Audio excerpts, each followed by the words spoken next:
Nginibingelele ngiphinde nginamukele ehlelweni lwethu leRumamanga TV. Siphinde sabuya futhi namhlanje siphethe umhlalo wethu ongajabule neze ngezinto ezenzakalayo eThekwini. Futhi ngiyacabanga ukuthi abaningi bethu bayalazi udaba izinto ezenzakalayo kulezi insuku. Bhuti wami ngikubingelele ngiphinde ngikwamukele. Hello, how are you, bro? Ngiyaphila mfethu, ngiyaphila.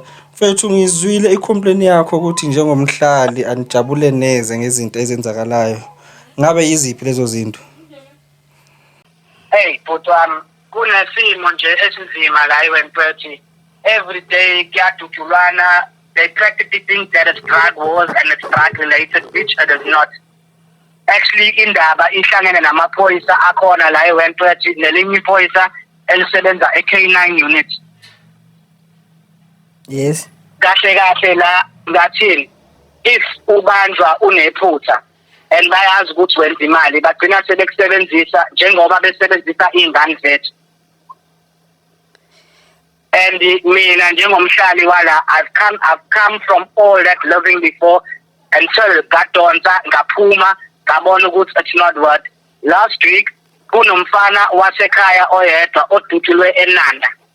Yes. So bedutshulwe eNanda bebeyobamba imali or a business robbery. Ibhamo ezinye zakhona beleyithathe khona emaphoyiseni.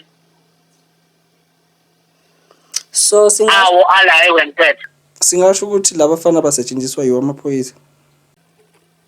Baduthuliswa yiwona amaphoyisa because end of the day if mekuthiwa bebanjiwe before or after benze lento kade bethi bayoyenza ekugcineni I think bebezokhuluma ngoba ingane ezincane. Bona yes bebefunelwa amameda la eWentworth but they got given a length of grace kwathiwa abasebenzi. Yayibona leyo nto. Yes.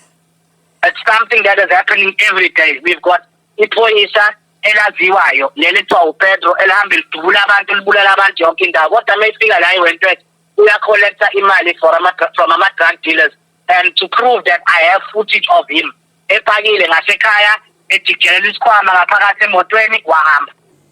So bejikela isikhwama semali. Yeah, bamkhokhela. You have to pay him in order for him not to kill you. Because once you become a menace to society like Wentworth, they put an SOS on you, which is a shoot on sight. Once you get seen, they have to shoot you like eliminate you. So lezi ngane ezincane bayisebenzisa ngayiphi indlela and zibenefitani ngalento le abayisebenzisa ngayo? Bayazi ukuthi ingane zamathatha. If you look at it basically, it's not like they're doing what they're doing to support their families or their children or anything.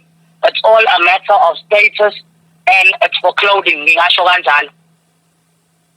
How can you arrest umuntu ephethe ama-drugs, ephethe isibhamu esingekho emthethweni, but after 5 minutes usengaphandle? So and the same person uyanyuka. There's a place la ngasekhaya, it's like a bank. Yabo kunabafana kade behlele bank. So one of them was believed to be with the opposition, yabo, the opposite side. He walked up to this boy, he shot him in his head, he walked back down the bank and nothing happened. So nina njengomphakathi lento le inaffecta kangakanani? Iyasa-affecta bhuti wami kakhulu ngoba manje iy'ngane zethu ayisadlali eminyango. Sinamapaki agcwele eWentworth. Abantu sebekhetha ukuphuza emapaki because iy'ngane ayisakwazi ukudlala khona. I mean, how many children have been shot through stray bullets? Last year, even omunye ubaba, they were shooting outside. He just opened his window to hear where it's coming from. He got shot in his head and he died. And they know exactly who these people are, but they fail to go arrest them. Why? Because the minute they come on the scene, bakhokhela. The other one, which is a family member of mine, I was in the prison. We are both arrested. They found us with 950,000. Half an hour later, we were released. And the money was not given back to us. So leyo mali leyo imali bibuya kuphi le? Hey, I'm just going to be straightforward and honest, but ama-drugs kahle besikhandela and besizenzela. So they knew that we were manufacturing till they found us now where we are manufacturing corner, and they said they're not going to lock us up. We need to work with them, not against them. Those were their words. So bagcina bakuthi bayithatha yonke le mali abanthole nayo. Bayithatha yonke, they didn't register it, they didn't report it, all they told us was to get out of their faces. And when they come the following week, we must have something for them. That's what their words were. So basically now, it's like, I don't know anymore. And at the end of the day, be honest, ibona ba provider ipamo, even laba ba army base by provider ipam. If you go army base, ukhiphe kunalento ekuthiwa i-rock, angazi uyasazi yini leso sidakamizwa. Yes, ngiyasibona i-rock. If ukwazi ukhipha u-10 grams we-rock, i-9 shots uyayithola. If ukwazi ukhipha 25 grams or 30 grams with maybe 5,000 ikecha bayakunikeza army base ne-LI plus. Then bona bazokwenza malini ngaleyo rock leyo?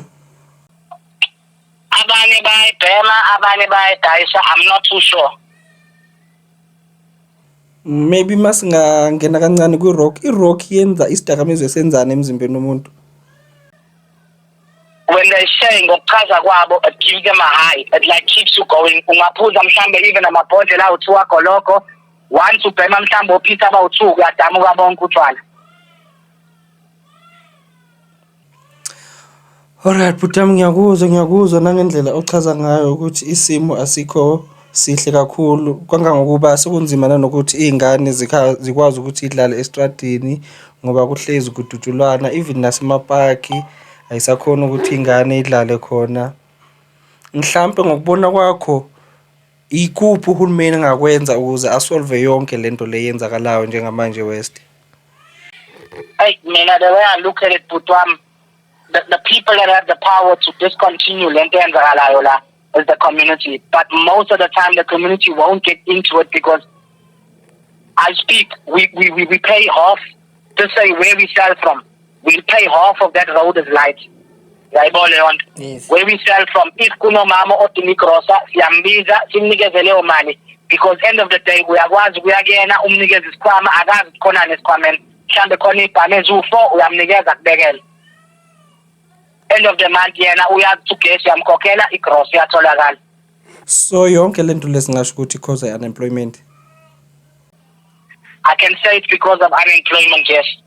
Hey, kunzima kakhulu bhutwami because as now ngise-police station kumanje. Yes. Kunomshanami obulale umuntu nge-weekend.